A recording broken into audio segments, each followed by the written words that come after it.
조기 대선에 개입하려는 미국의 세계 기둥, 미국의 이재명 길들이기 시도, 본격적인 조기 대선 국면에 접어들면서 당선 가능성이 가장 높은 이재명 민주당 전 대표를 향해 미국이 목소리를 내기 시작했습니다. 미국의 신용평가사인 무디스는 최근 발간한 보고서에서 이재명 민주당 전 대표의 공약인 기본소득제를 언급하며 확장적 재정정책이 한국의 부채 부담을 높일 가능성이 있다고 지적했습니다. 또 인도태평양 지역 소식을 다루는 미국 외교 전문지 더 디플로맷도 4월호 표지기사에서 이재명을 다뤘습니다. 더 디플로맷은 이재명의 대선 당선 가능성이 가장 높다라며 자신이 이끌 정부는 보복이 아닌 실질적 해결책 제시에 초점을 맞출 것이라는 점을 부동층에게 각인시켜야 한다라고 했습니다. 또 적절한 균형을 맞추는 것이 이재명 대선 전략의 핵심 과제라면서 중도층을 설득해야 한다라고 강조했습니다.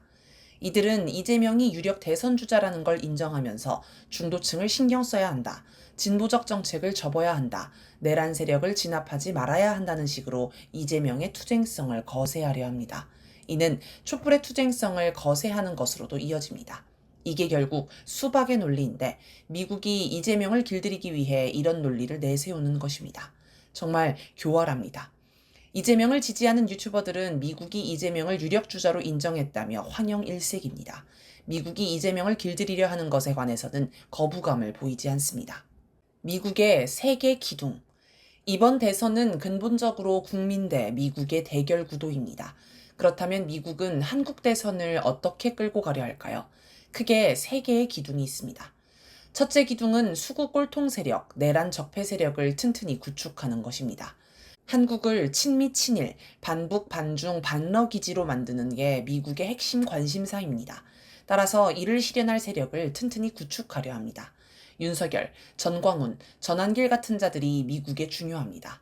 지금 대선에서는 김문수, 나경원, 홍준표 등이 이런 역할을 맡고 있습니다. 그런데 이번 4.2 재보궐선거 결과를 보면 이 세력만으로는 국힘당이 영남의 자민련조차 못 되고 자칫 대구 경북 자민련이 될 판입니다. 그래서 미국은 수구 꼴통 세력만으로는 불안하니 중도 확장을 노립니다. 이게 둘째 기둥입니다. 여기에는 한동훈, 안철수, 유승민, 이준석 등이 포진해 있습니다. 이들은 12.3 내란을 비판하고 윤석열 탄핵에 찬성하는 등 수구 꼴통 세력과 거리를 두고 있었습니다. 이런 부류의 오세훈도 있는데 명태균을 이용하고 있는 검찰이 무서웠는지 대선 출마를 포기했습니다. 애초에 오세훈은 윤석열 탄핵을 찬성했다가 나중에 탄핵 찬성파라는 건 오해라며 반대하는 등 줏대 없이 오락가락했습니다. 셋째 기둥은 민주개혁 세력을 흔드는 것입니다. 지금 미국의 절박한 건 이재명을 낙마시키는 것입니다. 그래서 민주당 내에 내분을 일으켜 서로 싸우게 만들고 이게 격해지면 아예 민주당에서 떨어져 나와 대립하게 만들며 일부는 당에 남아서 이재명의 투쟁성을 거세하도록 시도합니다. 또 민주당 밖에서도 내란 세력 척결과 민주정부 수립이라는 당면 과제와 맞지 않게 즉각 개헌이나 내란 세력과의 타협, 윤석열과 이재명 모두 문제라는 식의 양비론 등으로 혼란을 조성하는 세력이 있습니다. 현재 김동연, 김두관, 김부겸, 이낙연 등이 이런 역할을 하고 있습니다. 김동연은 내란 종식이 우선이라는 구실로 개헌을 덮으려는 건 온당치 않다라며 이재명을 공격했고, 김두관, 김부겸은 민주당 경선 불참을 선언하고 무소속 출마를 준비하며, 이낙연은 반 이재명 세력이 모두 모여야 한다며 국힘당과도 손을 잡을 것 같은 모습을 보였습니다. 원래 김경수 전 경남도지사도 이들과 비슷한 행보를 보였는데 최근 다른 기류가 나타났습니다.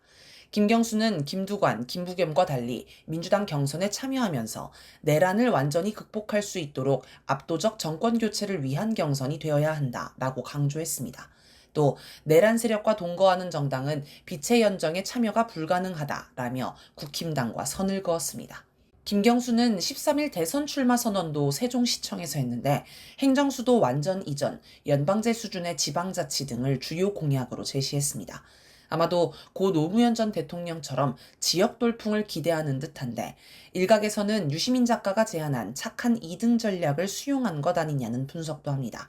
착한 2등 전략이란 당장 경선에서 이기기 위해 1등을 공격하기보다는 1등을 지지해 차기를 도모하는 전략입니다.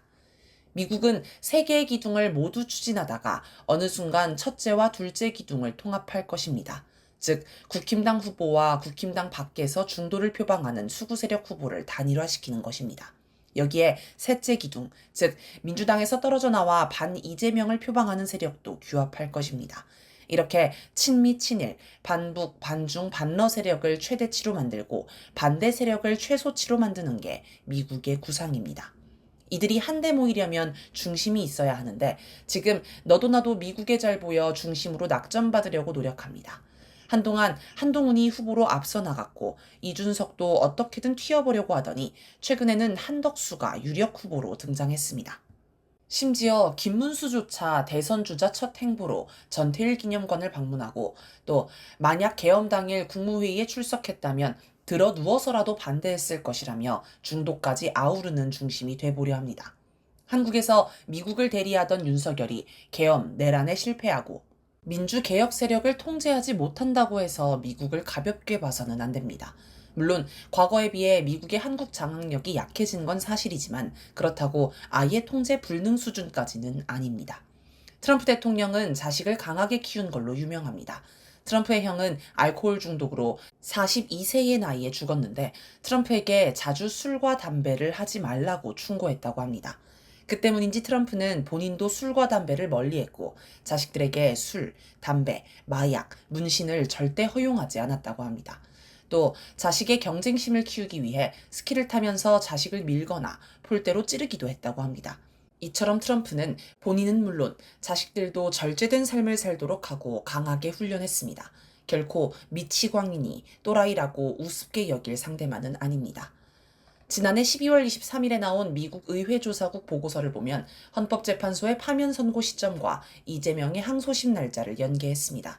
미국이 한국 정치를 자기 구상대로 끌고 가기 위해 치밀하게 예견하고 준비하고 있었음을 알 수 있습니다. 우원식 국회의장이 일요일 오후에 기습적으로 개헌 역공을 하고 연이어 한덕수가 헌법재판관을 지명한 걸 보면 미국은 아직도 판을 뒤집어 이재명을 낙마시키려고 시도하고 있습니다. 미국은 매우 교활한 상대입니다. 미 제국주의를 가볍게 보면 안 됩니다. 싸움은 끝난 게 아니며 이길 때까지 이긴 게 아닙니다.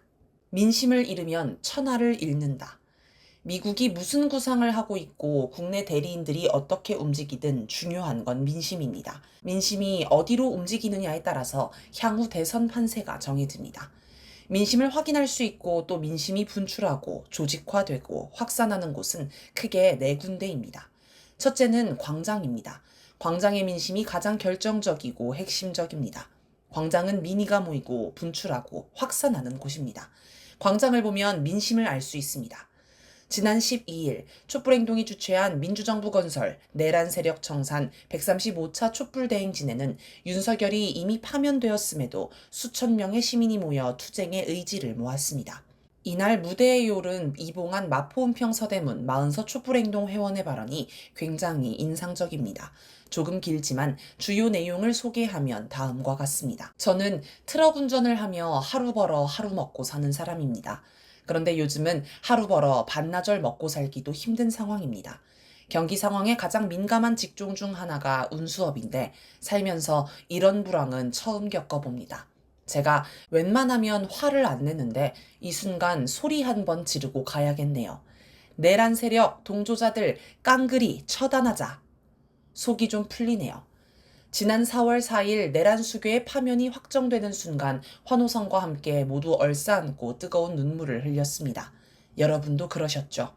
전 그날 이후 한시름 놓았단 생각으로 주말에 홍대 앞 연트럴파크도 걷고 오랜만에 만난 지인들과 식사와 커피를 먹고 즐거운 시간을 보냈습니다.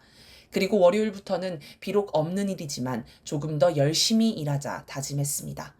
그런데 웬걸 일요일 오후 청천벽력 같은 우원식 의장의 개헌 헛발질에 또다시 분노하지 않을 수 없었습니다. 하는 수 없이 마음을 다잡고 월요일 아침 일찍 출근을 서두르며 혹시 모를 촛불행동의 비상 소집에 응대할 수 있는 곳까지만 가자 마음먹고 제한된 일거리에 집중할 수밖에 없었습니다. 그나마 이재명 대표의 발빠른 대처로 금방 사그라들겠다고 생각했는데 곧바로 내란 공범 한덕수가 헌법재판관을 지명한다니 이게 말이 된다고 생각하십니까? 그것도 내란에 깊숙이 관여한 것으로 의심받는 이완규와 단돈 2,400원을 횡령했다는 혐의로 유죄 판결을 내려 한 가족의 가장인 노동자를 하루아침에 실업자로 만든 함상훈이라니 이거 2차 내란 아닙니까? 내란 공범 한덕수를 즉각 탄핵하라. 잠시나마 마음을 놓았던 우리들의 불찰이라는 생각이 들었습니다. 신발끈 다시 동여 매고 전투태세를 갖추자 다짐했습니다. 마침 지난 화요일 마흔서 소식지 모임에서 매주 수요일 저녁 소규모라도 지역 실천을 해보자고 의견을 모았습니다. 앞으로 상황에 따라 촛불행동에서 대책을 마련하겠지만 그 어떤 제안도 무조건 따를 것을 약속드리며 우리 각자는 무엇을 해야 하나라는 물음에 답을 찾도록 노력하겠습니다. 마지막으로 구호 외치고 내려가겠습니다. 촛불이 민주다. 촛불이 이긴다. 또 이날 멀리 여수에서 올라온 정선호 여수촛불행동 회원은 우리의 피 터지는 역사 속 수많은 열사의 안타까운 죽음을 저들은 알지 못할 것이라면서 1987년 7월 9일 이한열 열사 장례식에서 고 문익환 목사가 절규했던 것처럼 수많은 열사의 이름을 외쳤습니다. 전태일 열사여, 장준하 열사여, 김의기 열사여, 박종철 열사여, 이한열 열사여, 저 친위 반란 세력들을 어찌하면 좋습니까? 열사들의 정신을 이어받은 여기 우리 촛불 시민들이 저들을 단죄해야 하지 않겠습니까? 또 우리 그 열사들의 정신을 되새기며 이번에는 저 내란 세력들에게 일말의 자비도 베풀지 맙시다. 정권이 바뀌고 해가 좀 지나가면 특별 사면이니 가명이니 하며 저자들과 타협을 해주니 반란, 내란을 우습게 알고 역사 속에서 반복되는 것 아니겠습니까? 저 내란 세력들과 함께 해온 80년의 역사를 이제는 끊어내고 내 자식, 내 손주들에게 새 세상을 물려줍시다. 제발 지금 당장 확실하게 끝냅시다. 라고 호소했습니다. 이날 김민웅 촛불행동 상임대표는 기조 발언을 통해 한덕수 즉각 탄핵, 윤석열, 김건희 체포 구속 등의 과제를 제시하며 우리가 가진 모든 힘을 민주정부 건설, 내란 세력 청산투쟁으로 총집중시키자라고 강조했습니다. 참가자들은 오랜만에 서울 시내를 행진했는데 시민 반응이 이전과는 사뭇 달랐습니다. 이전에는 행진 대열을 향해 길가의 시민들 일부가 손뼉을 치거나 신기한 듯 휴대전화로 촬영하는 모습이 많았는데 이번에는 같이 구호를 외치고 머리 위로 하트를 날리는 등 행진 대열과 길가의 시민이 하나가 된 모습이었습니다. 지지에서 연대로, 참여로 바뀌었습니다. 이처럼 광장을 보면 윤석열을 파면했다고 안심하거나 흐트러지지 않고 곧바로 다음 투쟁 의지를 불태우는 결연한 모습을 확인할 수 있습니다. 12.3 내란 이후의 태세가 유지되고 있습니다. 둘째는 여론조사입니다. 여론조사는 한계가 많지만 민심의 추세를 읽는 데는 유용합니다. 4월 14일 공개된 여론조사 꽃의 110차 여론조사 결과를 보면 이번 대선에서 정권 교체를 선택한 사람이 67.7%, 정권 연장을 선택한 사람은 28.2%로 정권 교체가 2.4배나 높았습니다. 또 대선 주자 선호도에서는 이재명이 46.7%로 압도적인 1위를 기록했습니다.